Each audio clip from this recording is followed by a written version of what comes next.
冠病毒2年多前在中国武汉爆发疫情，至今全球都还没能顺利摆脱新冠威胁。如今中国境内又再爆出动物传人新病毒，它跟这个新冠病毒不是属于同一个病毒的。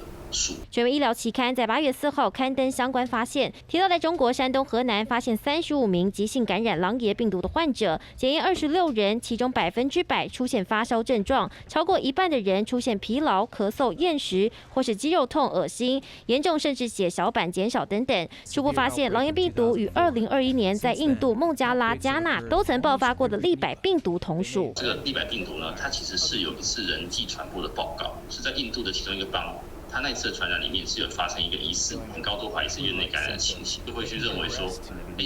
也许有一定的这个突变的机会，所以就很密切的观察。狼爷病毒是副黏液病毒科，目前观察只发现动物传人，研究也针对染疫的个案生活区域中的动物进行血清调查，在家犬、山羊体内都有发现，其中像是小鼠的渠清阳性比例最高，262只就有71只阳性，推测很可能是病毒天然宿主。它这个35例里面，它大概是从2019一路观察到2021年的1月、2月左右。